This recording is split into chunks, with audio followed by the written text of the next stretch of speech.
When we came to the parish in September, Reverend Graham asked us to listen, to discern the heartbeat of the parish during this time of pandemic. St Stephen's is a place which takes great pride in its support for others, serving those in need. It reminded us of that great Christmas carol, Good King Wenceslas, who strides out into the snow on St Stephen's Day to bring comfort to a poor man. We all want to be like the generous king, sharing our gifts. But perhaps we are also like the poor man, in need of gifts from others. We ask you to think about life during the lockdown, and to tell us what you've learned about yourself, what gifts you need to be fully alive, and what gifts you can offer to help others to flourish. What follows is just a taste of some of the responses we've received. 9 lessons in lockdown from the parish of St Stephen's, Rochester Row.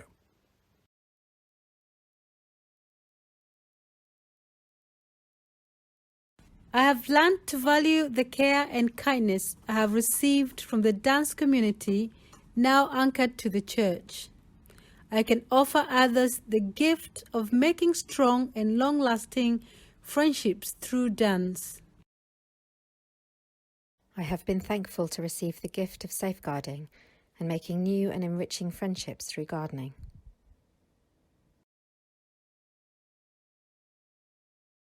What we do here, for me anyway, I think everyone's got a talent, everyone's got a purpose, and we can really sort of help people to rediscover that. Like just last week, we were doing something in the art group, and a client was making flowers. We were making flowers, and I said to a client, "Just come in," and he made the most amazing flowers. And after the session, he said, "You really helped me to rediscover something I forgot I had."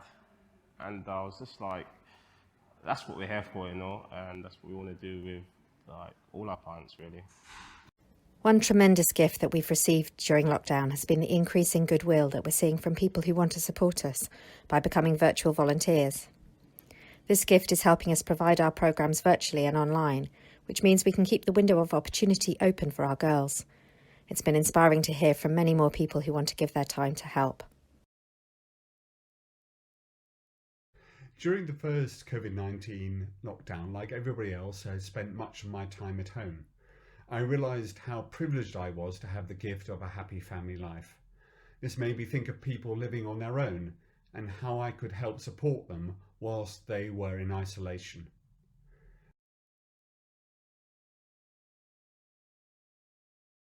I've had so much thrown at me in lockdown, in the way of love from people, in the way of opportunities to do stuff that I've been moaning for 40 years I can't do. I've been doing a lesson swap with another teacher up the road. I'm teaching him to write songs, he's teaching me to draw. And also the sort of the kindness of people. People who know my situation. And that's been amazing. Sort of generosity of spirit, which has been fantastic. It's really helped me to slow down at a point where actually I really needed to slow down, and just made me take time. And it's simple things like, as Liz said, not taking public transport and walking everywhere, which can sometimes mean that you're walking for an hour rather than taking a bus for 15 minutes. But actually that slowing down and making you think about what you're doing is really helpful. Time for prayer where there wasn't time for prayer before. The gift is finding the gift in the time of pandemic. The gift is the time. Time to retreat. To retreat to the place of assessment. To assess the life that we know. To know the loss and recognise the gain. To gain the awareness of hitherto unseen acts. To enact the kindness in return. To return to the stillness. To still the mind. To mind the time. To find the gift. The gift is finding the gift in the time of pandemic.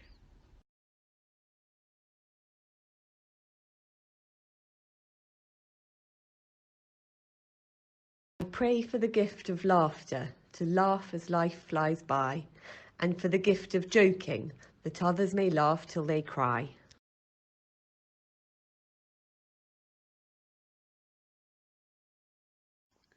I would like to receive the gift of learning to look after myself better and take the time to relax physically and rest the mind, to connect more with nature, take time out from work and meditate and undertake mild exercise, and get a good night's sleep.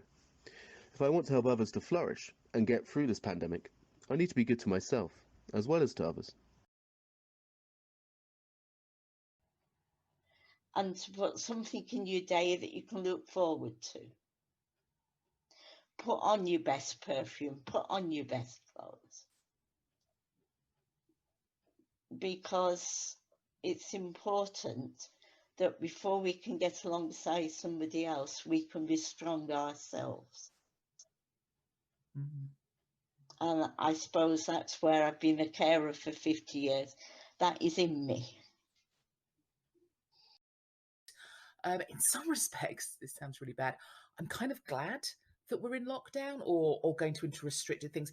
So I kind of don't feel obliged to go to social events when I have no energy, because I find in December that I'm absolutely exhausted because I'm like, oh, I must do that, must do that, must do that. So I'm looking at the positive side of being able to say no without any of the guilt. A time to reflect, slow down, take stock, consider the truths that elude us, step out from the shadows, embrace a new light and banish the clouds that occlude us. Yes, turn the telescope inwards now and feel the bond deep inside. The pull on the heart, the yearning that aches and the swollen tug of life's tide. Sense again the hand in your hand and the warmth of a loved one's clutch. Be moved by the Spirit, compelled by the Godhead, be healed by the Saviour's touch.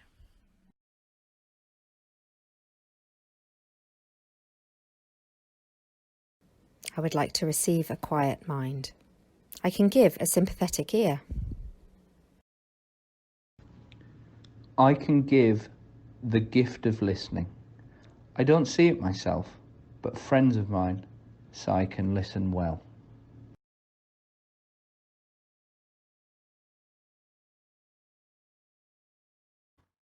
The gift I would like to receive is the continuation from the early days of lockdown of my ability to appreciate the detail of the little things in the world all around us, close to home. There is so much to see and enjoy and to be content about.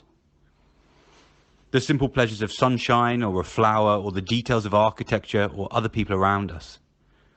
I've found myself noticing and reveling in things I completely took for granted before lockdown.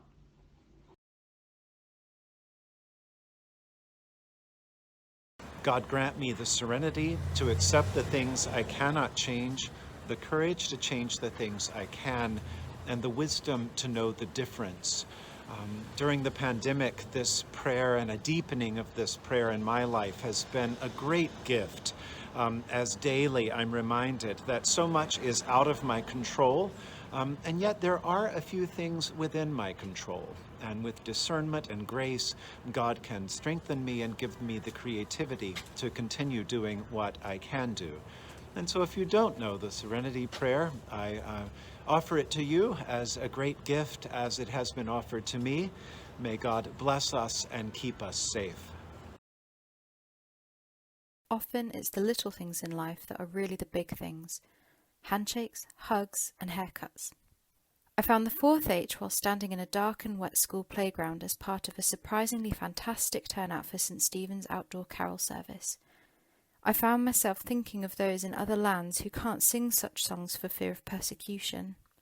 There in the rain, masked and partially hidden by my umbrella, as the rain fell, so did my tears as I realised the gift we all need, the gift we were sharing with one another from bubble to bubble, is the fourth H, hope.